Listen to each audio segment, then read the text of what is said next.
As someone who isn't living with their family, the idea of having to self-isolate can be daunting for some people. And so I've seen several questions here. I'll read them both to you that relate to this idea of having to be isolated. One of them says, in this time of the virus, I find myself feeling more and more numb towards God, and it's harder to connect with him. How do I fight through that? And so you're already, having to be isolated, having to deal with the virus, all these things, and you're feeling numb towards God. But also the isolation of COVID is very challenging. Even in the Garden of Eden, God said it's not good for man to be alone, and Eve was created.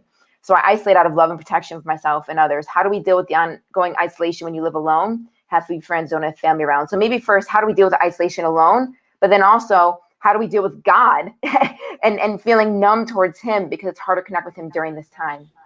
Yeah.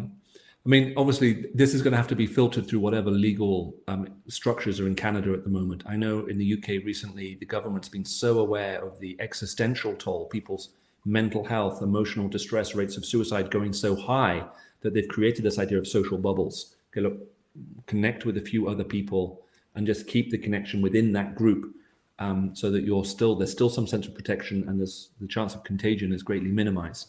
And if that is possible and permissible, I would say that to find those settings in which you can actually do that, and whether that's with some former work colleagues or with neighbors or however, depending on what's actually allowed, it is very helpful.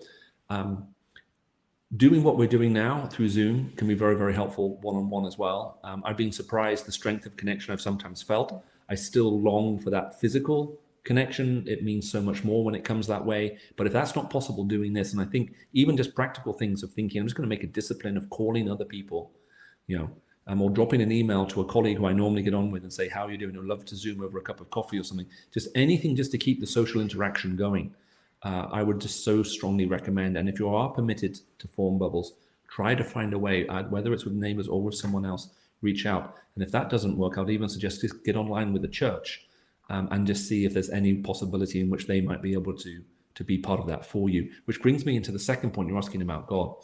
I can remember just as COVID-19 was kicking off and the lockdown came in, having to record, I did a series of short 5-minute talks that we pushed out called Take 5. And in one of those, I remember talking about something called Rosh Hashanah, which is a Jewish festival that happens 10 days before the day of Yom Kippur. And it's a fascinating festival where they remember who is actually king in this world and who's actually in charge of it.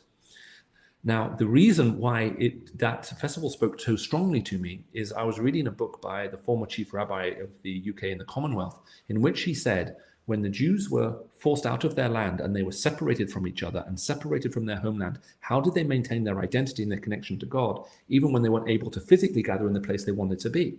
And the answer is that they had learned to worship and recognize God as their king, regardless of the physical position they found themselves in, and regardless if they could be in the physical place they wanted to be. And that's exactly where we are. We are in a position where we're not able to gather in the way that we would like, physically in our building, and we're also being separated from those around us. But that doesn't mean that God is no longer king. We still need to be able to find that relationship with him.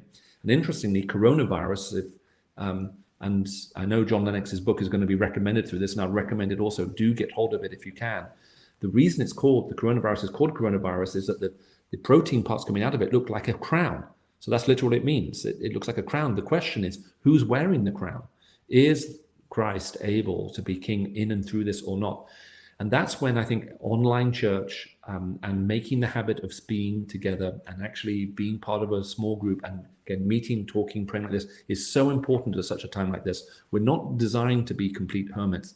We need to find that connection. Even if it's not what we want, then let's just take what we get and then try and remember who is actually king in and through all of this.